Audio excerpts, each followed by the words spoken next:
for me. Look, I have to say, Gary Gensler is a very serious guy on these matters. MIT educator, or former professor on some of these things, was teaching classes on this. You're very serious about these issues, too, and yet you don't see eye to eye with some of these issues. You're both people I take seriously, though. What do you fault Gary Gensler on when it comes to some of these things? Yeah, so if you listen to the exchange that I had with Chairman Gensler yesterday, a big part of it was the fact that the SEC has not laid out clear guidelines on what kinds of cryptocurrencies they view as securities, right? Their regulatory regime is limited to securities and platforms that trade securities. Well, if cryptocurrencies, or at least certain cryptocurrencies, are not securities, then the SEC doesn't currently have legislative authority to regulate them. Now, maybe you can make a case that we ought to change that. We can have that conversation. But here's what concerns me. Chairman Gensler will acknowledge that, say, Bitcoin and Ethereum certainly are not securities. Certainly they look more like commodities. He'll acknowledge that. But then he'll say that stablecoins pretty much are securities. But if you ask me, they don't actually meet the test, the legal test for what constitutes a security. So I'm just asking the SEC to provide some clarity. Let us know. Why do you think this is a security? What are the characteristics of a cryptocurrency that make it a security so that people will know? And then let the laws, enforce the laws. Maybe we need to make some changes. I'm not in the camp that thinks that there should never be any kind of regulation over any cryptocurrency. That's not my position at all. But I do think there needs to be transparency and objectivity about what we're doing here. And the SEC is taking enforcement actions without first having laid out how they interpret, how they apply existing securities law to this really, really important and innovative new category of finance.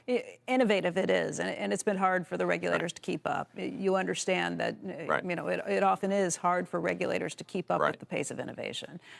He makes a point in saying it's the wild, wild west out there. I mean, we saw earlier this week the Litecoin situation, that fake release that went out and said that Walmart was going to start accepting it. And it does make you look at this and say, hey, maybe there is some regulatory oversight that's needed, and maybe it'll take a little too long. I can kind of see him laying down his place markers as a way to get to just a signal that, hey, there's something coming, so you better sit up and pay a little more attention. Yeah, look, I think it is a little bit of the Wild West, and there's no doubt some of these projects are going to end badly.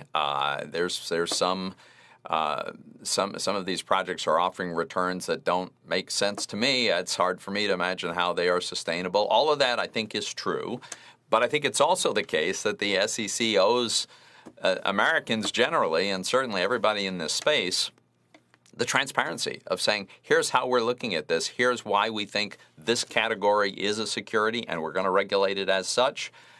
These are not securities, and they have to either be unregulated or regulated somewhere else. You know, the cash market for commodities are not federally regulated. CFTC regulates futures.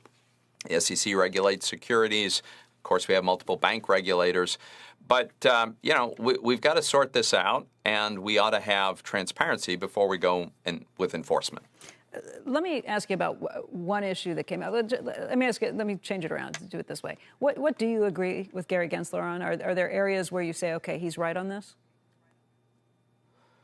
I think there are certainly products that are being offered that look an awful lot like securities or mutual funds or money market accounts, and there ought to be comparable regulatory regimes over comparable products. I think Gary Gensler and I would agree with that. We agree that some of the most popular cryptocurrencies in the world are certainly not securities. Bitcoin is not a security. Ethereum is not a security. Gary Gensler agrees with that. So there's actually considerable overlap. I think we got a little bit of a struggle on what he considers to be securities.